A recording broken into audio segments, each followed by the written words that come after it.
أرسط زينا الزرارة يكونوا تنحى من قصقاس تصمدو نهزب تجري يخون إيرترا زي متنن ربحو زي ملسن ناي بوليتيكانيات هالك مخانو تحبيرو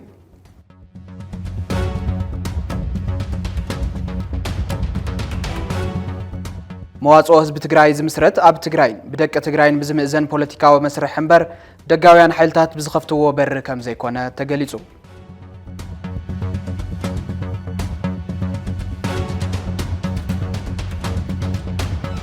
أبي هوسبيتال السودان بستفتصم متقعتي بركت زبلو هصاناتن سب مويات عنان زركبوهم 4 سبات كم استقتلوا دايركتور ودب طعنا عالم دكتور تيدروس أدحانوم أبي إكس قصو حبيرو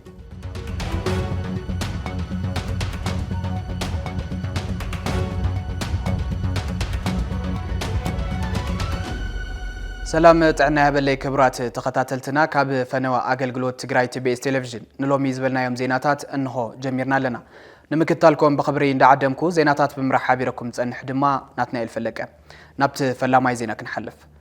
قدمي 4 عامت كم زعلت قبل علينا برتي حمورا بسراويت إثيوبيان ملشام حران قفع تفصيم صنتا تግራይ كيرسع كيدقم كاب قال نلعلي ببعلتو نستفصمو قفعتات ببعلتو كذكرون فتحك حتى تلومن يقبا من تزي بزعلت نستفصم قفعي كم صعب كنذكروينا بسنكي أب تجري تولعت أنت تهوكينات قبل على نصوحان استفزأما قفع ما عليا يقولون قفع حزب كيرسع كيدقم TBS TV ببعلتو زانتات الجنوسايد يقرب كم زعلت قدم 4 عامات قبل على نبرت تانق أملاش أبطلع صحي نصوحان سلمايان سبات بسراويت إثيوبيان إرتران بقفع تقتلهم قبل على دك سبات إنسان مسارة المعتن ما نزخبدن سف زي بالبدل قفع أنت فتسيمو مفصام الذكر كوينو بس شافزي ولاد بزي ولاد بزي ولادي كترف كيليو دحر 4 عامات حزون حزب بزي تملس حتون زي ترقاقص فتحني ركاب بس بدل انقفعن فتحنا خركب كم حزب المنجستن بحبار تنابيب كم قلاسنا تجبأ بسنك ما راح تحوحز فتقر ونا ومبر وطت عشان بايدون نسبة بدل كقالحن فتح خركبن هل وصقتو كخبرن من قد اللي معت كجمرن كواي كعلن كابس انت زوص امن اسي تግራይ عددا سدتن سقاين موتون كخونن ابتا هيوتنا كالون زغبرلا تግራይን منبار وون تسفا بسنلو برك بصح كم زلو علتاو تري خوينلو فتح زير خبص انت مقصالون نزي زملكتو منجست زي مرغون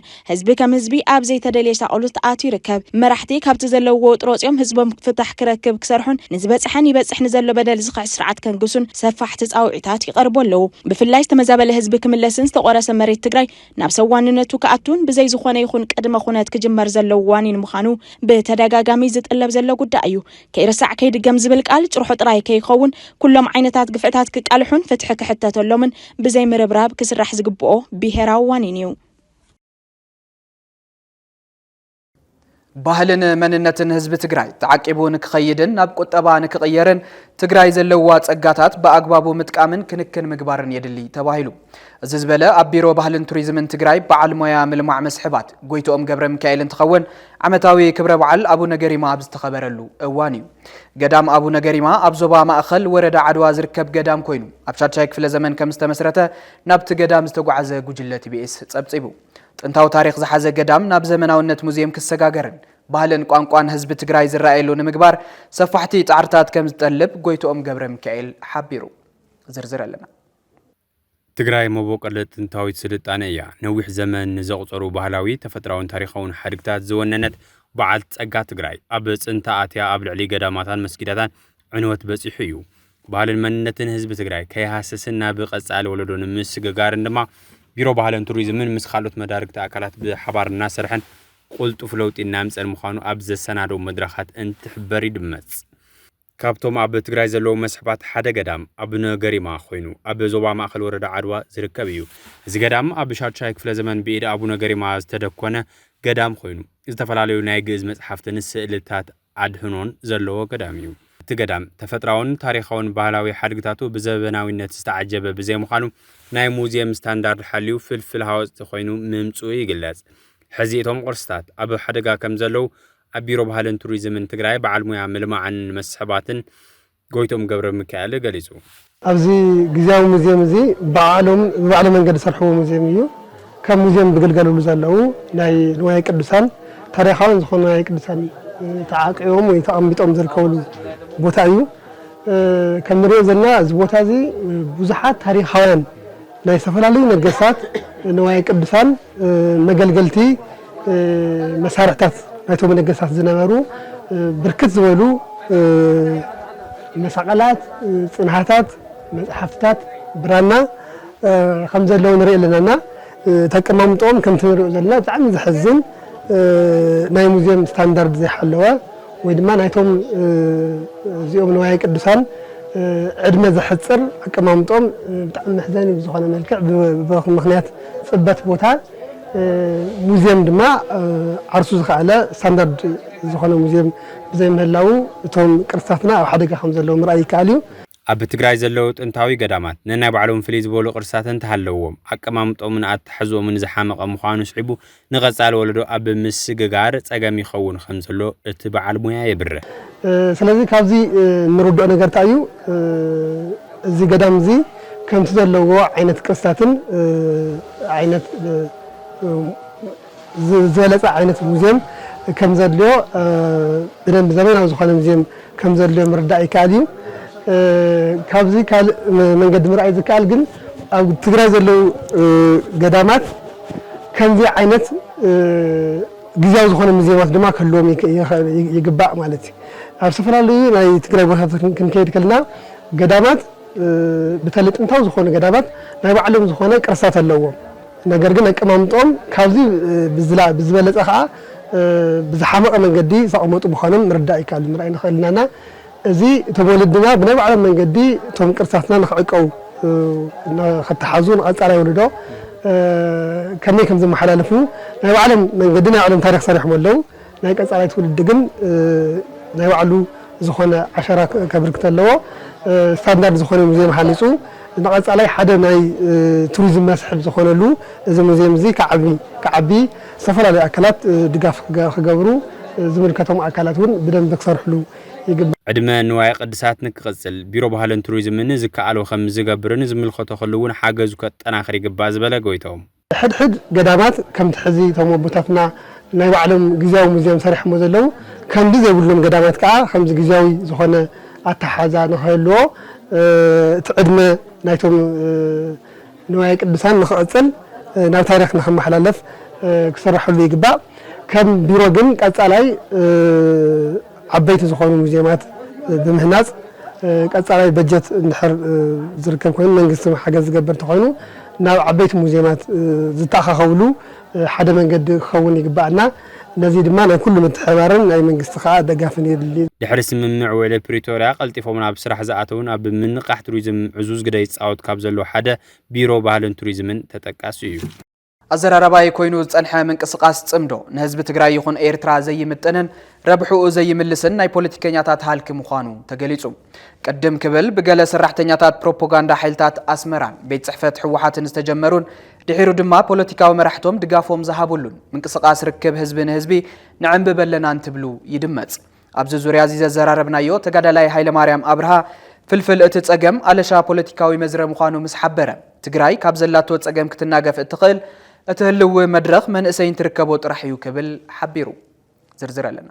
ትግራይ ብልፍንታውያን ሓይልታት ሙራራ ስዒቡ ደቃሲ ኢና ቁጠባ ኣደቂቁ ስርዓተ መንግስታት ተመንጢሉ ኣብ ዘይጽቡቕ ኩነታት ትርከብ እዚ ጸገም እዚ ክፈትሕ ጥጽቢ ዝግበሮ ፖለቲካዊ ኣካል ኣብ ክንዲ ስርዓት ሃኒጹ መዋጽኦ ምእንፋት ኣብ ጸቢብ ወልቃዊ ፖለቲካዊ ኣጀንዳ ኣትዩ ትግራይን ህዝባን ኣብ ሓደጋ ህለው እቲ ይርከብ ዛጊድ ካብ መሬት ትግራይ ዘይወጽ ወረርቲ ሓይልታት ብሰማይን ብምድርን ሰደድዎ ሓዊ ኩሉ ዓይነት ግፍዕ ምፍጻሞም ከይኣክል ሕዚ እውን እቲ ህዝቢ ኣብ ስቃይን መከራን ኣሎ ትግራይ እዚ ኩሉ ሕሰምን መከራን ተሸኪማ ትነብር ኣብ ዘላትሉ እዋን መውጽእ ዝኾነ ሓሳባት ክእክብ ዝጽዕር ዘሎ ትካልና ምስ ተጋዳላይ ሃለቃ ሃይለማርያም ሓጺር ጻንሒት ገይሩ ነይሩ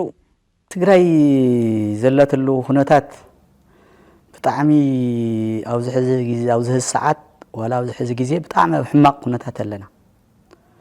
ምክንያቱ ከምኡ ሕማቅ ኩነታት ኣለና ከብለካ ዝኽእል ብጣዕሚ መሬት ዘየለ ኣብ መሬት ዘይተገብረ ኣብ መሬት ዘየለ ነገራት ካብ ሕድሕድ ሰባት ክወፅእ ይኽእል ትሰምዖ እቲ ሰብ እውን ስኢሉ ዝምልከቶ በቃ ዘይምልከቶ ኩሉ ፈካሪ ተዛራቢ እንደገና ብዛዕባ ህሉ ኩነታት ናይ ትግራይ ጸገም ኣነፂርካ ዘይምፍላጥ ህዝቢ ናብ ምንታይ ኢና ሕዝቢ ናብና ንኸድ ኣብ ምንታይ ቦታ ኣለና ኣብ ምንታይ ከይድ ኣለና ዝብል ኣተሓሳስባ ህዝቢ ትግራይ ብጣዕሚ ኣብ ሕማቅን ኣሎ ህዝቢ ትግራይ ናብ መረበቱ ብዘይ ተመለሰሉን ቁስሎ ብዘይ ሓወይልን ዝግበር ዘሎ ጽምዶ ዝበሃል መንቀሳቀስ አባይታ ዘየለን ህዝቢ ዘይፈልጦን ዘየሳግርን እዩ ክብል ሓቢሩ ተዘካይዶ ዘሎ ጽምዶ ዚስ ምን እዩ ሓላፍነት ዝወስደሉ ህዝቢ ዝጠፍአሉ ሬሳ እኳ ሬሳ ዘይቀበረሉ ዓዲ እሞኻ ዓነ ካፍታ መርዮቱ ካፍታ መረበቱ ዓነ ዘይወጹ አመረቦት እኮ የምን ህዝብ ግሎም ኻዳ አመረቦት እኮ የምን ህዝብ ይረብ ተመቆይሉ እንዲያው ኮይዱ ጽምዶ ዝበሃል ምን እዩ ኸሙ ዝገብር ዘሎ ምን እዩ ዝዛረበሉ ዘሎ ምን እዩ ዝሰርሕ ዘለውን አነ ብስሩ ህዝብ ትግራይስ ተረስዑ ምን ይተጻሚዱ ምን ህዝብ ግሎም ኻዳ ኸይዱ ምን ይዓብይ ግሎም ኻዳ አትዩ ምን ይዓብይ ኢሮብ አትዩ እቱ ሒዞምዎ ዘለው ቦታ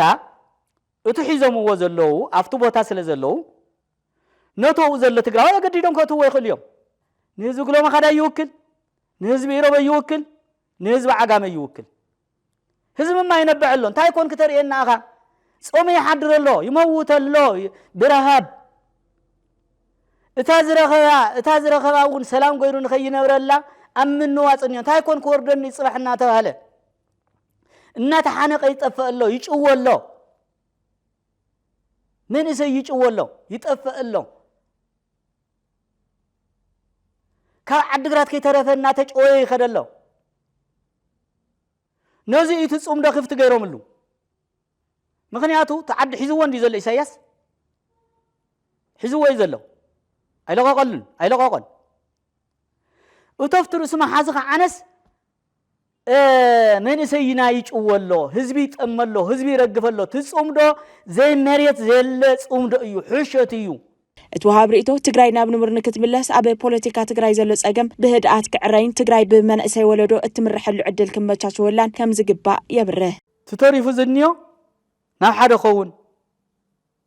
ሓደ ኮይኑ ትመንእሰይ ቦቱ መንእሰይ ሕዝውን ትሽግር ትወጽዓ ነቲ መንእሰይ እዩ ትዝወጽሖት ሓደጋውን መንእሰይ እዩ ንሱ እዩ ክስሕና እቱ ፎታው ዓዲ መንእሰይ እቱ መስዋዕት ዝኸፈለ መንእሰይ እቱ ሕዚ ሓጭ ነብዝዋን እንዮ መንእሰይ እቱ ሕዚ ብጣዕሚ ተሸጊሩ ዝንዮ መንእሰይ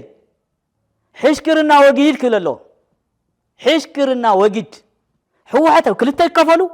ኣብ 4 ይገምዑ ኣብ 3 ይገምዑ ንሕና ዘድልየና ሕዚ ምሁራት ወለድ ኣለውና ምሁራት ቆልዑ ነውና ፈላጣት ተመክሮ ይኹን ብኻሊ ይኹን ብልምዲ ይኹን ጀጋኑ ዘፍረየት ትግራይያ ጀጋኑና ክመርሑና ይኽእሉ እዮም ሕዝውን ንሕና ዕድመ ዝደፋእና ግን ካብዚ ይኣክል ሓደ ጊዜ ነጥፍእ ክልተ ጊዜ ነጥፍእ ሳልሳይ ጊዜ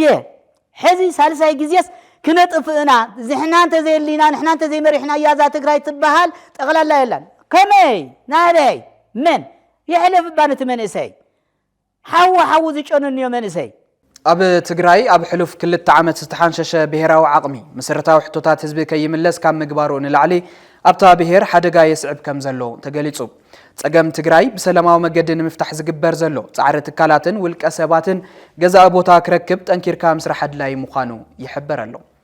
ተወሳኸለና ዝህነጽ ዓዲ መኻኸርሉ ዝፈርስ ዓድን ከይፈኻኸሩ ዝብል ምስላ ለባማት ነዝሎሚ ኣብ ትግራይ ገጢሙ ዘሎ ኩነታት ብግቡእ ዝገልጽ ምስላ እዩ እንተተባሃለ ምግናነ ይኸውንን እቲ ምስላ ሎሚ ደቂ ትግራይ ገጢምዎም ከም ዘሎ ዝሰርሐሉ እዋን ከሎ ይኽእልን ብሰላማዊ መንገዲ ክእለ ሰፊሕ ወፍርን ጽዑጽዕ ጻዕርን ዝተገበረሉ ንሕንሕ መራሕቲ ሕወሓት ማይ ንማይ ተሪፉ ሓደ ክንፍ ንስረዛ ሓደ ክንፍ ድማ ንምስረታ ኻሊእ ውድበ ቃሊዑ ኣብ ትግራይን ብሄራዊ ትካላት ስጋኣትን ናይ ሓድነት ነቕዓን ከፊቱ ይነጉድ ኣሎ እቲ ብነድርን ኩራን ብኣንነትን ዘይምድማ እንተሰፈየ ናይ ፖለቲካ ወጥሪ ንጀግናን ሓላው ክብርን ሰራዊት ትግራይ ከይተረፈ ኣብ ሓደጋ ኣትዩ ብረት ክሳብ ምልዓል ናብ ዝበጽሐ ሓደገኛ ኩነታት ኣሳጊሩ ወሎ እዚ ሓራ መሬት ኣለኹ ዝብል ሰራዊት እዚ ማህተም ክምንጥል ኣይተጣየሽኩን ኢል ብእምቢታ ዝወፀ ሰራዊት ምዃኑ መራሕቲ ሰራዊት ኣብ ቀረባ እዋን ንቢቢሲ ዝሃወ ቃል ዝተቃልሐን ትኸውን እዚ ኩነታት እዚ ስግኣት ዝፈጠረሎም ተጋሩ ነገራ ሰላማዊ መልክዕ ክሕዙ ጻዕርታትን ትገብሩ ይርአ ብተቃራኒ ድማ ኣብ ዓፋር ዘሎ ሽፍታ ክንድምስሶ ኢና ካብ ዝብል ዕላው መግለጽ ጀሚሩ ክሳብ ዝተፈላለዩ ሚድያን ናይ ሚድያ መልእኽትን ዝቐርብ ብድዐ ፈኸራን ንዕቐትን እንትድመጽ ዕለታዊ ትዕዝብቲ እዩ እዚ ንበረኻ ሙራድ ኮነ ንበረኻ ዝወረደ ክንድምስሶ ኢና ምባል ሰላምን ትዕንቅፍን በሰላኣን ዘይ ሓወየ ትግራይ መርድእ እዩ እንተተባሃለ መገናነ ይኸውንን ነዚ ትንታነ እዚ ምኽንያት ዝኾነና ኣብዚ ቀረባ እዋን ሓረ መሬት ዘሎ ሓይሊ ክንድምስሶ ኢና ክብል ኣብ ቀረባ እዋን ብፕሬዝዳንት ታደሰ ዝተሸመ ማሕዳር ዘዋደው ምብራቕ ከላለ ሓጋዝ ዝሃቦ መግለጺ ብዕላው ትካል ሚድያ ምቅልሑ ስዒቡ እዩ እቲ ማሕዳር ንዝበለ መድረኽ ትልሚ ምኽባር ጸጥታን ድሕንነትን ጥሙር ኮሚቴ ኣካላት ጸጥታ ዘዋደው ባው ምብራቕ ትግራይ ኣብ ከተማ መቐለ ዝተኻይደሉ እዋን ምዃኑ ዝተረጋገጸ ኮይኑ ልዝብን ምቅራብን ባህሉ ዘይገበረ ባህሊ ፖለቲካ ትግራይ ኣሕዋት ቃታ ዝሰሓውሉ ክኸውን ምርኣይ ልብን ዘለዎ ዘሰንብድ ኮይኑ ኣሎ ኣብ ሓራ መሬት ዘሎ ሓይሊ ብሰላማዊ መንገዲ ክነፍርሶ ሕቶ ዘለዎ ወገናት ብሰላማዊ መንገዲ ክቃለሱ ክንፈቅድን ይግባእ ዝብል ወንታ ዝተዛረበ ከላለ ሓጋዚ ካብ ዝወጻኢ ብስም ሓራ መሬት ከባቢና ናይ ሸፋቱ ቦታ ክኸውን ኣይንፈቅድን ክብል ኣጠንቂቑ ከላለ ሓጋዚ ኣብ ጸጥታዊ ጉዳይ እቲ ዞባ ኣብ ዝተኻየደ ዘተ ኣብ ሓራ መሬት ዘሎ ሓይሊ ብሰላማዊ መንገዲ ክነፍርሶ ኢና ክብል ገሊጹ ዝበለ ድምፂ ወያነ ትግራይ እንትኸውን ብሰላማዊ መንገዲ ከመይ ከም ዝፈርስ ግና ኣይጠቅስን ኣብ ዘዋደው ምራቕ ኣመራርሓ ዞባ ኣብ ክልተ ምግምዑ ስዒቡ ሕብረተሰብ ግቡእ ግልጋሎት ክረክብ ከም ዘይከኣለን ድሕሪ እዚ ግና ሕብረተሰብ ውሕስ ጸጥታን ሰላምን ክረክብ ተዋዲድካ ምስራሕ ከም ዘድሊ ሓቢሩ ኣብ ሓራ መሬት ዘሎ ሰራዊት ዝመርሕ ጀነራል ወደን ጥሩ ቀደም ክብል ምስ ቢቢሲ ኣብ ዘካየዶ ቃለ መሕተት ትግራይ ንዝኾነ ፖለቲካዊ ሓይሊ ዘይውግን ሰራዊት ኢና ንሃንጽ ዘለና ምባሉ ዝዝከር ኮይኑ እቲ ወጥሪ ግን ከሃድእ ይግባእ ኣብ ዙርያ እዚ ጀነራል ታደሰ ዝሃቦ ቃል እንሆ ኣብ ትግራይ ምቹ ኩነታት ንፍጠር እንትንብል ብኻሊእ ገጽ ኣብ ትግራይ ዕጥቂ ንምልዓል ምኽንያት ክኸውን ብሓይሊ ንምፍታሕ ብዕጥቂ ንምፍታሕ ምኽንያት ክኸውን ዝኽእል ሕቶ ግን ፍጹም የለን ዕጥቂ ምልዓል ዝኽእል ምኽንያት የለን ፖለቲካዊ ምኽንያት ናይ ውልቅኻ ምኽንያት ክኸውን ይኽእል ደምነት ክኸውን ይኽእል ዕጥቂ ልዒሉ ዝኸይድ ፍቕዶ ክስታይ ዝኸይድ ኩሉ ይኽእል ከም ውልቀ ሰብ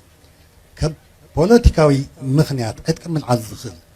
ብሰላማውን ፖለቲካውን መገዲ ዘይፍታሕ ፖለቲካዊ ሽግር ኣብ ትግራይ ኣሎ ዝብል እምነት ግን የለን ዕጥቂ ዘልዕል ምኽንያት ከም ዘየለውን ኣስሚርካ ክበል ዘለዎ እዩ በዚ መሰረት ዕጥቂ ዘልዕሉ ወገናት ዝኾነ ሕቶ እንተልዩውን እቲ ሕቶ ብሰላማውን ፖለቲካውን መገዲ ጥራሕ እምበር ብዕጥቂ ንምፍታሕ ዘኽእል ኩነታት ከም ዘየለ ተገንዚቦም ካብዚ ሙሉእ ብሙሉእ ምርሓቕን ምውፃእን የድሊ እዚ ንምፍታሕ ብሰላማዊ መገዲ ንምፍታሕ ዝሓቶም ዘድሊ ድልውነት ሙሉእ ምዃኑ ኣብ ግምት ተኣትዩ ብመሰረቱ እንታይ ትግራይ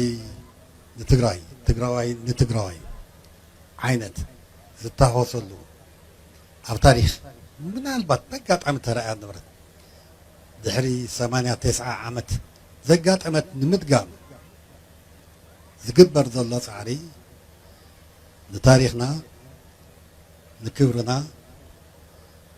ንህልውናና ሓደጋ ካብ ምዃን ሓሊፉ ካብኡ ሓሊፉ እውን ካሊእ ህልውናና ኣብ ሓደጋ ክእቱ ዝኽእል ሓይሊ እውን ወይ ክእቱ ዝደሊ ሓይሊ እውን መሳርሒ ካብ ምዃን ሓሊፉ ዝጠቕሞ ነገር ከም ዘየለ ምግንዛብ የድሊ መዋጽኦ ህዝቢ ትግራይ ዝምስረት ኣብ ትግራይን ብደቂ ትግራይን ብዝምእዘን ፖለቲካዊ መስርሕ እምበር ደጋውያን ሓይልታት ብዝኸፍትዎ በር ከም ዘይኮነ ተገሊጹ ምምላስ ተመዛበልቲ ምውሓስ ግዛኣታዊ ሓድነት ምጅማር ጉዕዞ ሕውየት ምርግጋጽ ፍትሕን መሰል ዓርሰ ውሳነ ህዝብን ዝመሳሰሉ ቁልፊ ብሄራውያን ሕቶታት ዝውስን ሓይሊ ካብ ትግራይን ብተጋሩን ክኸውን ዝምሕፀን ሓተታት ኢቢኤስ ንሕሞራ በአዲስ አበባ ዶ በአስመራ ወይስ ብሸራሮ ኣብ ትሕቲ ዝብል ርእሲ ተዋዲድሎ ከም ዝስዕብ ክቐጽል እዩ ንሕሞራ በአዲስ አበባ ዶ በአስመራ ወይስ ብሸራሮ መገዲ ሕሞራ ሰላም እንተ ዝገብራ ዝብል ደርፊ ሰገናት ትግራይ ኣብ እዋን ውግእ ኢትዮ ኤርትራ ዘዚምዎ ዝነበሩ ምቁር ዜማ ገጠር ሰላም ዝናፍቃ ነብሳት ደቂ ትግራይ ኣብ ዝኾነ እዋን ሰላም ይዝምራ ሰላም ዘሕረማ ትግራይ ድማ በብወለድኡ መጋርያ ውግእ ይጽምበራ እቲ ዜማቲ ትዝበለጸ ትርጉም ዝረኸበሉ እዋን ግን ካብ ክራማት 1990ታት ዝያዳ ሕዚ ይመስል። ምክንያቱ ዘየናሕስ ጸላእን ዘየእምት መራሕን ዝፈጠሮ ጽንታ ትግራይ በሚልዮናት ዝቁጸር በዓል ጸጋ ህዝቢ ዞባ ምዕራብ ኢዱ ንቁራስ ክዝርግሕ ኣገዲዱ ሕዚ እውን እትፍታሕ ብመንገድታት አዲስ አበባን ኣስመራን ንምእላሽ ሃለሽ ይብል ኣሎ። በዚ መሰረት መገዲ ሕሞራ ሰላም ክኸውን ኣይከኣለን። መገዲ ሕሞራ ካብ ሕሞራን ላዕሊ ዝረሓቐ ክመስል ሰማይ ካብ ምስቃሉ ኣይተመልሰን። መገዲ ሕሞራ ዝህረፍ ግን ዘይትንከፍ ሓዊ ዝፍቀር ግን ዘይስደር ዕሸኽ ኮይኑ ካብ ምቕጻል ዓደይ ወዓለ። እዚ ጥራሕ ከይኣክል መገዲ ሕሞራ ሰላም እንተዝገብራ ዝብል ቅኔ ልዕሊ ተመዛባላይ ናብ ሕሞራ ምምላስን ውሩር መሬት ተጋርሙ ሓስን ይኸውን ኣሎ። ጉዳይ ሕሞራ ዝተወረረት ምዕራብ ሓራ ካብ ምውፃእ ዝተፈናቀለ ህዝቢ ናብ መረበቱ ካብ ምምላስ ዝዛይደ ትርጉም ይሕዝ ኣሎ። ሕሞራ ይኹን ምዕራብ ብሓፈሻ ትግራይ ከም ብሄር እትቕጽለሉን እትብርዕነሉን ኣጀንዳ እምበር ምምላስ ተመዛበልቲ ብዝበሃል ንጽል ዛዕባ ጥራይ ዝርአ ጉዳይ ካብ ምዃን ዘሊሉ ብዙሕ ግዜ ከም ዘቁፀረ ክርኢ ፍቃደኛ ንዝኾነ ኣካል ዝኽወል ሓቂ ኣይኮነን። ካብ ሕሞራ ዝተፈናቀለ ህዝቢ ናብ ሕሞራ ክምለስ ዘለዎን ዝግብኦን ብሸራሮ ብመገዲ ትግራይ ነይሩ። እንተኾነ ብምኽንያት እቲ ህዝቢ ኣሚንዎ ግን ድማ ክእመን ዘይከኣለ ፍሹል መሪሕነት ሕወሓት መገዲ ሕሞራ ኣብ ሕጓታት አዲስ አበባን ኣብ ጎጓታት ኣስመራን ካህድን ብርኪ እግሩ ተፋሕፊሑ ብርኪ ዓርቢ ስቕለት መሲሉ ረይ እንትብል ይርአ ኣሎ። ክሕገዝ ፍቃደኛ ኣይኮነ ክምከር ክዕጀብ ፍቃደኛ ኣይኮነ ብሄራዊ ዓቕምታት እታ ብሄር ክጥቀም ኣብ ሓንሳእ ብዝሓዛ ኣተሓሳስባ ቆጢቡ ነንባዕሉ እንትባላዕ ነንባዕሉ ጉጅለ ድሕረትን ጉጅለ ክሕደትን እናተባሃለ እንትጣፋ መገዲ ሕሞራ ብሸራሮ ዝኾነሉ ውሱን ዕድልን ተስፋን ከም ሃፋትን ይንወሎ። እዚ ሓይሊ እዚ ከም ዝበል ዕድል ምምካኑ ከይኣክል ብሄራዊ ዓቕምታት ትግራይ ምብታኑ ከይኣክል መገዲ ሕሞራ ብሸራሮ ዝኾነሉ ባይታ ምብልሻው ከይኣክል ተመዛበልቲ ዝምለሱ ውድብ እንትትድሕን እዩ። ኣብ ዘድምጽ ተረኽ ተሸኺሉ ምስ ኣባይታ ዘሎ ሓቂ ኣብ ፍጹም ዘይምንባብኣት እዩ ዓጸቦ ህዝቢ ትግራይ እናተናውሐ ይረአ ኣሎ። እቲ ምንዋሕ ስቃይ ብውግእ ኢትዮ ኤርትራ ዝተዓጀበ ከይኸውን ትግራይ ድማ ማእኸል እዚ ውግእ እዚ ከይትኸውን ዘሎ ስጋኣት እውን ኣይቀሊልን። እዚ ኩናት እዚ እንተተጀሚሩ መወዳእቱ ኣብ ቅርቅርቲ ርእሲ ኢሳያስ እዩ ይብል ኣብ ዝቕንያት ምስ ሓደ ሚድያ ቃለ ምልልስ ዝገበረ ካብ ኣማኸርቲ ቀዳማይ ሚኒስትር ኢትዮጵያ ሓደ። እዚ መቐጸልቲ እቲ ብብዙሓት ሰብ መዝእቲ ሃገር ብሕቡኡን ብግሉጽን ብስሩዕን ዘይስሩዕን ዝወሃቡ መግለጽታት ተገይሩ ዝውሰድ እዩ። እዚ ኩነታት እዚ ትግራይ እንታይ ገድስኒ ኢላ ተሓልፎ ምዕባለ እውን ኣይኮነን። ወሃብቲ ቃል መንግስቲ ኤርትራ ኮነ ፕሬዝደንት ኢሳያስ አፈወርቂ ብወገኖም ኣብ ኢትዮጵያ ይምዕብል ኣሎ ዝብልዎ ፖለቲካውን ጸጥታውን ኩነታት ሕንቅል ይከብሉ የናሽውን የዋርድውን። ሚኒስተር ምክልኻል ሃገር ኢትዮጵያ ብወገና ከም ሃገር ክቁጸራ ዝኸብዳ ብዛዕባ ዝበለተን ሃገራት ኢትዮጵያ ብዛዕባ እተሃንጾ ዘላ ህዝባዊ እትብሎ ሰራዊትን ዝምልከት መዲራ ከም ዝነበረት ይዝከር። ባህጊ ኣፍ ደገ ቀይሕ ባሕሪ መንግስቲ ኢትዮጵያ ሰማይ በፂሑ ክነቱግ ዝተረፎ ኣብ ዘይብሉ ኣብዚ ሕዚ እዋን ናይቲ ማለቐ ተልታ ንዝውጥጥዋ ትግራይ እዚ ኩነታት ዝጽልዋ ይብሉን ኣይባሃልን። ብኻልእ ገጽ ድማ ምድራን ባሕራን ክትሕሉ ዘይኽፈል ዋጋ እውን ክትከፍል ደው ዝበለት ዝብልዋ ኤርትራ ባሕርና ተሃርፎ እምበር ኣይትትንክፎን እንትብሉ ይስማ። ምእንተዚ ኣፈኛታት መንግስቲ ኤርትራ ድማ ጽምዶ ዝብልዎ ምንቅስቃስ ወሊዖም ኣለሻ መሓዛ ክፉእ እዋኖም እንትውቱት ይረአዩ ኣለዉ። እዚ ውተታ እዚ ንሕሞራ በበይ ይቐርበኩም ንዝብል ሕቶ ምላሽ ክኾን እዩ ዝውጠጥ ይበሃል። በቲ በለ በዚ ሕዚ አንጫዋን ድሙን ዝኾኑ መንግስታት ዓዲ ሃሎን 4 ኪሎን ትግራይ ኣብ ምቅጥቃጥ ዝተኣሰረ ጀኖሳይዳዊ ቃል ኪዳኖም ፕሪቶሪያ ክሳብ ዝፈርስ ታሪኻዊ ዝበሃል ርክብ ነይርዎም እናተባሃለ ብተደጋጋሚ ይዝረብ። ፕሪቶሪያ ምስ ከዓወ ምዕሮ ጸጋታቱ መቐለ መጽኡ ኣብ ኢድ ነንባዕሎም ዝናኸሱ መራሕቲ ሕወሓት ተሓንሸሸ እምበር እዞም ሓይልታት እዚኦም ብጸላእትነት ክረኣዩ ምግባሩ ዝከሓደ ኣይኮነን። እዚ መገዲ ሕሞራ ብሸራሮ ክኸውን ዝነበሮ ዕድል ክሰፍሕ ምገበረ። ናይ ሓይልታት ምጽማድን ምፍታሕን ናይ ጽምዶታት ምፍታሕን ምውሳብን መግለጺኡ ዝገበረ ትግራይ እትርከበሉ ዞባ ቀርኒ ኣፍሪካ እቶም ትማሊ ብሓባር ኮይኖም ንትግራይ ዝወግኡ ሓይልታት ሕዚ ድማ ምስ ትግራይ ኮይኖም ንሕድሕዶም ከዋግኡ ኣብ ምትፍናን ኣለዉ። ናይ ቃላት ኩናት ተጀሚሩ ኣሎ። ውፈር ናብ ዝተረፎ ድምዳመ ይሰጋገር ኣሎ። እዚ ከዕውቱ ነቲ በሰላ ኩናት ዝሃዘዩ ህዝቢ ትግራይ ይመናጨትውን ይቀራመትውን ኣለዉ። ትማሊ ኣብ ግጥም ዝበለ ፍቅርን ንዓለም ዘገረመ መውስቦን ኣቴን ዝነበራ ሃገራት ኢትዮጵያን ኤርትራን ምሳና እንትትኸውን ኢኻ መዋጽኦኻ ቀረባ ዝኸውን ብዝብል ስልሒት ገሊኡ ልሂቅ ትግራይ ናብ ሸዋ ገሊኡ ልሂቅ ድማ ናብ ኣስመራ ከም ማዕዱ ኣብ ዝገብር ታሪኻዊ ውድቀት ሰኪዖምዎ። ወጋሕታ ትግራይ ክድንግይዎ ይገብሩ ምህላው 50 ዓመት ኣብ ቴንዳ ዘለዉ ሚልዮናት ተመዛበልቲ እኹል መርኣያ እዩ። ሕሞራ እትኣቱ በአዲስ አበባ እዩ ኣይፋሉን ሕሞራ ምእታው ዝከኣል በአስመራ ጌርካ እዩ ዝተባሃለ ይመስል። ጉዳይ ምምላስ ተመዛበልትን መውሓስ ግዛኣታዊ ሓድነትን ብቐጥታ ምስ መን ትጻመድ ብዝብል ናይ ብድዐ ፈትሊ ዝተኣሰረ እዩ ዝመስል። ጉዳያት ቀርኒ ኣፍሪካ ዘጽንዕ ፕሮፌሰር ትሮምቮል ነቲ ኣብ ቀርኒ ኣፍሪካ ብፍላይ ድማ ኣብ መንጎ ክልቲኦም መንግስታት ዝምዕብል ዘሎ ወጥሪ ኣመልኪቱ ኣብ ዝሃቦ ቃል እቲ ወጥሪ መወዳእቱ ኩናት ምዃኑ ይብርህ። ሎሚ ኣብ ኣፍ ደገ ውግእ ዘለዋ እዘን ሃገራት ግን ብቐጥታ ዝዋጋኣሉ ዕድል ኣሎ ዶ የለን ዝብል ሕቶ ወሳኒ ሕቶ ኮይኑሎ። ክልቲኦም ዓድታት ጓህሪ ዝረግጽሎም ሃላይ ይደልዩ። ክልቲኦም ሓይልታት ዘብዒ ወተሃደሮም ዝኸውን ጊላ ይደልዩ። ነዚ እውን እዩ ነቲ ብመስዋዕትን ጽንታዊ ኩናትን ዝማሰነ ህዝብን ሓይልን ትግራይ ምሳና ሕሸካ ምሳና ኣባ ክብልዎ ኣብ ገማግም መረብን ዘላንበሳን ኣብ ኣዳራሻት ሸራተንን ስካይላይትን ዓሰስ እንትብሉ ዝረኣዩ ኣይፋሉን። እቲ ዝሕሾማ ኣብ ትግራይን ብደቂ ትግራይን ኣብ ዝምእዘን ፖለቲካ እዩ ንዝብል እምነት ብሄራውያን እዝኒ ዝተረኸበ ኣይመስልን። ናይዚ ገዚፍ ፖለቲካዊ ኩነት ቀንዲ መረኣይ ንሕሞራ በአዲስ አበባ ዶ በአስመራ ወይስ ብሸራሮ ኣብ ዝብል ናይ ዘተ ርእሲ ብዝያዳ ክግለጽ ይኽእል። እቲ ምስ ኢትዮጵያን መራሕታን ዝግበር ርክብን كهلو زخيل زخون عينت سروع يخون زي سروع للزبن انتو حدا بتا اب بريتوريا تفرمت وعلى مسرت قبولነት كهلو كم زخيل زمكتو اكلات له بريتوريا طرح زي كونس مس ኢትዮጵያ ወዲኻ ፍትሕ ፈጺምካ ክሳብ ዘይወጻኻ ምናልባት ንወነን ሞራል እንዳ አይጠቀም ይኸውን እምበር ሓፍኮፍ ዘብል ዋላ ሓደ ምኽንያት ክህልወካ ይኽእልን እቲ ምስ ኤርትራን ሓይልታቱን ዝግበር ርክብ ግን ምስተውዓል ዝሓትት ሒዝዎ ዝመጽእ ዝገደደ ፈተና ምርኣይ ዝጠልብን ብሔራዊ ምርዳእ ዝደልዩ እዩ ዝብሉ ነቲ ኩነታት ብቀረባ ዝከታተሉ አካላት ኣለው እዚ ርክብ እዚ ብሰራሕተኛታት ፕሮፓጋንዳ ቤት ጽሕፈት ፖለቲካዊ ሓይልታት ዝምራሕ ምዃኑን ናይ መንግስታት ርክብ ዘይ ምዃኑን ኣብ ብዙሓት ሓይልታት ስክፍታ ምፍጣሩ ጥራይ ኣይኮነን እትጸገም መንግስት ፌደራል ነዚ ከም ዝበለ ርክባት እናኾነኖም ምምጹ እሞ ከም ዘለዎ እንተቀጺሉ ክመጽእ ዝኽእል ትግራይ ዘይተመሓድሮ ሓዞ ስደዶ ጥራይ ኣይኮነን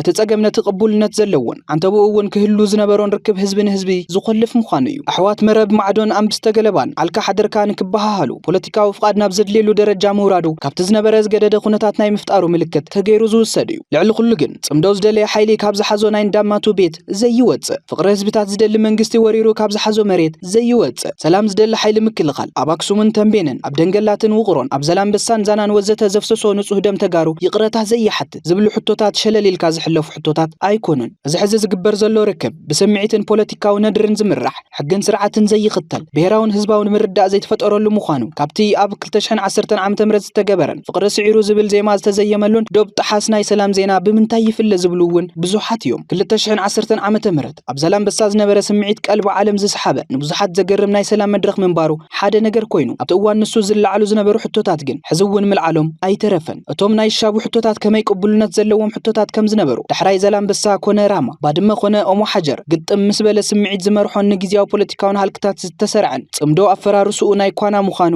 ንምርዳእ ተኻኢሉ እዩ ሕዚ ዝግበሩ ናብ ኣስመራን አዲስ አበባን ዘቕንዑ ወፍርታት መገዲ ሕሞራ ናይ ምዃን ዕድሎም ጸቢብ ዝገብረውን ሕዚ እዩ ብስምዒት ዝተኸፈተ ብስምዒት ስለ ዝዕጾ ኣየድለን ንፖለቲካዊ ሃልክ ዝተሰርዐ ወፍሪ ንፖለቲካዊ ሃልክ ምፍራሱ ስለ ዘይተርፍ ኣይሕጉስን ዝብሉ መሰረታዊ ሓቂ ዘለዎም አጀንዳታት ከም ዘለውዎ እንተለው እቲ ትግራይ ኣብይዋ ዘሎ ሙቃም መንግስትነት ካልእ ፍልሖ ክረኽቦ ዝገብር እዩ ብዝብል ንጽምዶ በኣሉታ ዝግምግሙ ኣለው እቲ ጉዳይ ብወገን መረብ ንየ መንግስታዊ መሪሕነትን ፖለቲካዊ ኢድን ከም ዘለዎ ብግልጽ ዝረአ ዘሎ ኮይኑ ብወገን ትግራይ ግን ምስ ቤት ጽሕፈት ሕወሓት ውግንናን መንፈሳዊ ርክብን ከም ዘለዎም ብተደጋጋሚ ዝዝረቡ አካላት ዝመርሕዎ ሕልፍ ኢሉውን ብመራሕቲ እቲ ውድብ ናይ ድጋፍ ዝመስል መደረ ዝወሃበሉ አጀንዳ ኮይኑ እዩ ዝኸይድ ዘሎ ሕዚ ትጸገም እዚ ኣይኮነን ድሕርቲ እዋን ስልጣኑ ሓንሽሹ እዚ ዝበሃል ስራሕ ከይሰርሐ ካብ ስልጣን ዝወረደ ጌታቸው ረዳ ናብ ስልጣን ዝመጸ ታደሰ ወረደ ጉዳይ ጽምዶ ብፍሉይ ዝምልከቶ እዩ ታደሰ ወረደ ኣብዚ ከም ዝበለ ጉዳይ ኢድን መሪሕነትን ኣለዎ ዶ ይብሉን ዋላ እንተ ዘይተፈለጠ ዝፍለጥን ፈሪምዎ ዝመጸ ቀይሕ መስመር ግን ኣሎ ቃል ኪዳን እቲ ታደሰ ወረደ ኣብ አዲስ አበባ ኣብ ቅድሚ ዓለም ፈሪምዎ ዝመጸ ሰነድ ዘይመትከላዊ ርክባት ጠጠው ከብል ከም ሓደ ዓብይ ዕማም ዝተዋሃቦ እንትኾን ብድሕሪ እዚ ዝቐጸለን ሚድያ ሰጥሕዎ ዝውዕል ዘሎ ርክብ ክኢላታት ፕሮፓጋንዳ ክልቲኦም ሓይልታት ግን እናዛየደ እዩ ዝኸደ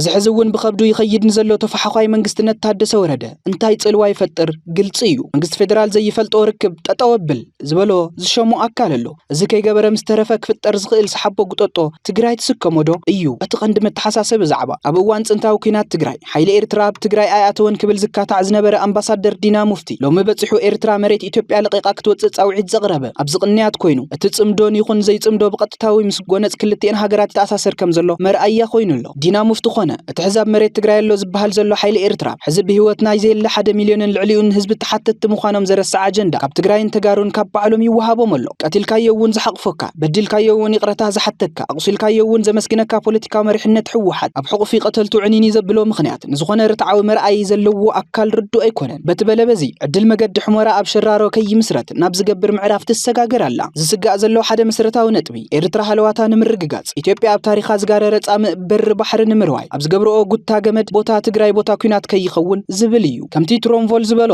ናይ ምዃን ዕድል እውን ሰፊሕ እዩ ኣብ ፍቅሪ 4 ኪሎን ዓድሃሎን ዝወደቁ ኣመለኻኽታታት ልሂቃን ትግራይ ግን እዚ ሓደጋ እዚ ብልቢ ዝተረድኡ ኣይመስሉን ቃል ትሮምቮል እዩ ሰማዒ ካብ ዝሰኣኑ ዝበሃሉ ለባዋታት ተናሓንሕቲ ውድባት ትግራይ ሓደ ዝኾነ ውድብ ናጽነት ኣብ ከምዚ ዝበለ ቀቲሉ ምውዳእ ምስ ኣብኻዮ ምሳኢኻ ምሳይባ ዝብለካ ሓይሊ ክህልወካ ዝግባእ ሚዛን እንታይ ይኹን ዝብል መርኣይ እቲ ኩነታት ሙሉእ ምስሊ ንክህልወካ ዝሕግዝ ኮይኑ ረኺብናዮ ኣለና ምሳኢኻ ምሳይባ ዝብለካ ዘሎ ብውሕድ መገዲ ሕሞራ ኣብ ሸራሮ ክኸውን ጉዳይ ትግራይ ኣብ ኢድ ተጋሩ ክኸውን ትግራዋይ ፖለቲከኛ ሓቐን ብርክን ክህልዎ ንምግባር ዘይምዃኑ ፍሉጥ እዩ ኣስቤዛ ዝሰደልኩም ብመረብ ርክብ ጠጠውን ተቢልኩም ኢኹም ዝብል ሕሱም ዘረባ ብሓደ ገጽ ምሳይ እንተወጊንኩም ወዲ ዓከር ክሰፍረልኩም እያ ዝብል ክፉእ ቅዋም ብኻልእ ገጽ ምንጭትዎ ምስኪን ህዝቢ ትግራይ ግዜ ውዲቕዎ ዘበን ጠሊብዎ እምበር ናይዞም ከምዚ ዝበሉ ዘለው ክልተ ኣካላት ማእኸልን ማዕኸንን እዩ ነይሩ ህዝቢ ትግራይ ኣቦ ክልቲኦም ናብ ሕሰም ዘእተውን ሓይልታትን ዓድታትን እዩ ነይሩ ህዝቢ ትግራይ ክንሰፍረልካ እንተ ደሊኻ ምሳና ኹን ክበሃል ዘይግብኦ ዝነበረ ህዝቢ ህዝቢ እዩ ነይሩ ህዝቢ ትግራይ ኣብ እግሪ እቶም ኣብታ ሕሰም ክጸንሕ ዝገብርዎ ሓይልታት ክወድቕ ዘይግባእ ህዝቢ እዩ ነይሩ ህዝቢ ትግራይ ነዞም እንተደልዮም ዝዓጽውዎ እንተደልዮም ዝኸፍትዎ ኣካላት እዚኦም ብስልጣነን ፊደልን ብዝማእዘነ ቃልን ዝወለደ ህዝቢ እዩ ነይሩ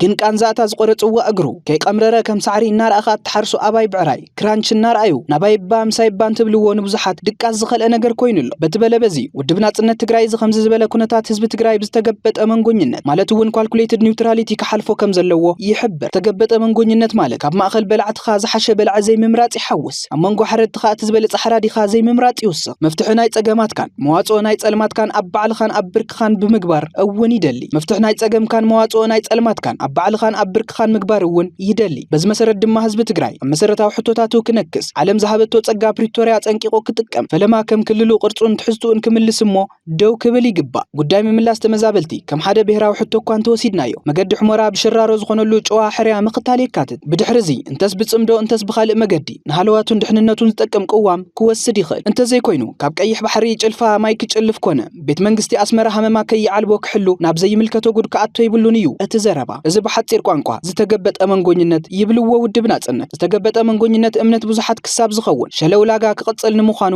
ዘጠራጥር ይብሉ መገዲ ሕሞራ እውን ሽራሮ ገዲፉ ናብ ኣዲስ ኣበባን ኣስመራን ምንቅዕራሩ ግድን ይኸውን ኣሎ እንተቲ ተመዛባላይ ፍጡር ሰብ ክህልዎ ዝኽእል ትዕግስትን ዓቕልን ተጸንቂቑ በኣዲስ ኣበባ ይኹን በኣስመራ ጥራይ ኣእትውኒ ዝበለ እዩ ዝመስል ዜማ ድምፁ ቀይሩ ሕብሪ ገጹ ተለዊጡ ከፊእዎ ከምዚ ይብል ዘለዓለም ካብ ዝሕመኒ ኣብ ገዛይ ሞት ይሓሸኒ መሕዘን ሓቂ ኣብ ሆስፒታል ሱዳን ብዝተፈጸመ መጥቃዕቲ ብርክት ዝበሉ ህፃናትን ሰብ ሞያ ጥዕናን ዝርከብዎም 40 ሰባት ከም ዝተቐተሉ ዳይሬክተር ውድብ ጥዕና ዓለም ዶክተር ቴድሮስ ኣድሓኖም ኣብ ኤክስ ገጹ ሓቢሩ ኣብ ጥዕና ጣብያ ዝፍጸሙ መጥቃዕታት ደው ክብሉ ከም ዘለዎም ዘተሓሳሰበ ትግራዋይ መራሒ ውድብ ጥዕና ዓለም ቴድሮስ ኣድሓኖም ትካላት ጥዕና ኣብ ዝኾነ እዋን ሓለዋ ከም ዝጠልቡ ገሊጹ እቲ መጥቃዕቲ ኣብ ምዕራባዊ ግዛኣት ኮርዶፋን ኣብ ዝርከብ ሆስፒታል አልሙጅላድ ምፍጻሙ ዝገለጸ ዶክተር ቴድሮስ ሆስፒታል አልሙጅላድ እቶም ሳልሳይ ዓመት ኣብ ዘቑፀረ ኩናት ሕድሕድ ሱዳን ተጸሚዶም ዝርከቡ ሰራዊት ሱዳንን ሓይልታት ዳዕመ ሰሪዕን ይዋግኡሎም ካብ ዘለው ግንባራት በቀረባ ዝርከብ ሆስፒታል እዩ እቲ ሆስፒታል ወሳኒ ዝኾነ ሕጽበት ኩላሊት ሓዊሱ ካልኦት ኣገልግሎታት ይህብ ከም ዝነበረውን ተሓቢሩሎ ከም ጸብጻብ ቢቢሲ ሰራዊት ዳዕመ ሰሪዕ በቲ መጥቃዕቲ ሰራዊት ሱዳን ክኸሱን ከለው ሰራዊት ሱዳን ዛጊድ ዝሃቦ ምላሽ የለን ኣብ መወዳእታ TBS TV ስሩዕ ፈነወ ካብ ዝጀመረሉ ግዜ ጀሚሩ ክሳብ ሕዚ በበወርሑ ፍሉይ ትኹረት እናፈለየ ቀንዲ ዋኒን ዜናን መደባትን ክኸውን እንዳገበረ መምፁ ዝዝከር እዩ ኣብዚ ወርሒ ሰነ ድማ ቀንዲ ትኹረት ትካልና እቲ ኣብ ሕሉፍ ጽንታ ትግራይ መስዋዕቲ ከፊሉ ትግራይ አንጻራዊ ሰላም ክትረክብ ዝገበረ ጅግና ተጋዳላይ ምዝካር ይኸውን ትግራይ ዝተማልአ ሰላም ዘላቀ ቁጠባዊ ዕቤትን ዘተኣማምን ዲሞክራሲን ንክህልዋ ንኽብራ ዝወደቁ ክትዝክር ንህልዋ ደቃ ድማ ተስፋ ዘለዋ ብሄር ክትከውን ይግባእ ንብል በዚ መሰረት ኣብ ዜናን መደባትን ትካልና ተዘካራይ ጅግና ናይ መኸተ ሓይልና ብፍሉይ ኣብ ምርኣይ ንርከብ እዚ ፍሉይ ናይ ትኹረት ዛዕባ እዚ ንሎሚ በዚ ስዕብ ትሕዝቶ ክነልዕሎ ጀጋኑና ክነኽብሮም ይግባእ ክብሪ ሓርበኛ ክነኽብር ተኾይና ክብሪ ትግራይ ይኽበረሎ ማለት እዩ ክብሪ ህዝቢ ትግራይ ይኽበረሎ ማለት እዩ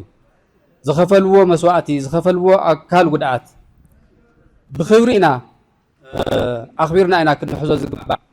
ሓንቶ ብዝተፈላለየ መንገዲ ይግለጽ ነይሩ ካብኡ ላዕሊ ኣነ ክገልጾ ከቢድ እዩ ሓርበኛታት ካብቱ ዝሰርሕዎ ስራሕ ሓደ ታሪኮም ክስነድ ሓድግታት መቃብር ሓርበኛታት ኣብ ክብሪ ክዓርፍ ኩሉ ክብሪ ሃልይዎ ህዝብናው ነኽቢርዎ ንሓርበኛታት ኩሉ ግዜ ክሓስበሎምን ክድግፎምን ይግባእ ማለት እዩ ሕዚ ህዝብና ብደንብ ክርድኦ ዝግባእ ፍላይ ድማ ኣብ ዲያስፖራ ዘለኹም ኣሕዋትና ሓርበኛታትና ብፍላይ ጉድኣትና ቀዳምነት ዘድልዮም ሕክምና ኣካላዊ ስነኣእምራዊ ስነልቦናዊ ሕይወት የድልዮም ናይ ኣካል ድጋፍ እውን የድልዮም ስለዚ ኩሉ ድጋፍ ብጣዕሚ ወሳኒ እዩ ከምቲ ዓንቶ ዝተባሃለ እዚ ናይ ኣካል ድጋፍ እዚ ሞተር ንኩሉ ነገር ትከ ኣይኮነን ሓደ ፓርቲ ግን ይሽፍ እዩ ተናእሰ ተንቀሳቂሱ ተምሃራይ ዝኾኑ መናእሰይ እዮም ቶም ጉድኣትና ናይ ትምህርቲ ዕድል ክረኽቡ ናይ ስራሕ ዕድል ክረኽቡ ዓርሶም ዝኽእሉሉ መንገዲ ኩሉ ግዜ ይሓስቡ እዮም እግሮም ተወቂዑ ወይ ዓይኖም ተወቂዖም ኣለዉ ግን ስነኣምሮኦም ኣተሓሳስቦም ግን ኣለዎ እዩ ስለዚ ኩሉ ሓገዝ የድልየና እዩ ዝብል መልእኽቲ ክሕልፍ ይደሊ ብፍላይ ድማ ብዙሓት ተሓከምቲ ኣለውና ሕክምና ዘድልዮም ብጣዕሚ ብዙሓት ተሓከምቲ ኣለውና ኣብዚ ሮድ ዳብሊው እውን ምስ ኮሚሽን ሓርበኛታት ብምርዳእ ቀዳምነት ኣበ እዩ እንታይ እዩ ጠለብ ዝደሊ ዝብል ቅደም ሰዓብ ተታሒዙ ክስረሐሉ ዝግባእ ጉዳይ እዩ ዝኸውን ማለት እዩ እና ተኣካል ድጋፍ ሞተር ጥራሕቲ ይኾነስ ናይ ዓይን ፀገም ዘለዎም ናይ ዓይን ጉድኣት ዘለዎም ተወሳኺ ሓገዝ የድልዮም እዩ ብፍላይ ዘመናዊ ዝኾነ መነፅር ካልኦት ድጋፋት ምስ ናይ እዝኒ ተሓዘውን ተመሳሳሊ ዘመናዊ ዝኾነ ኣብ ዲያስፖራ ዘለኹም ካብ ዝተፈላለየ ተመክሮ ስለትረኽቡ እዚ ክትሕግዙ ብስም ሓርበኛ ብስም ጉድኣትና መልእኽተይ ክሕልፍ ይደሊ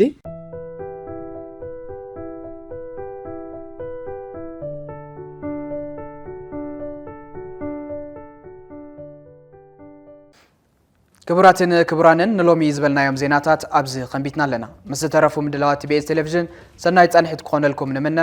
ሰላም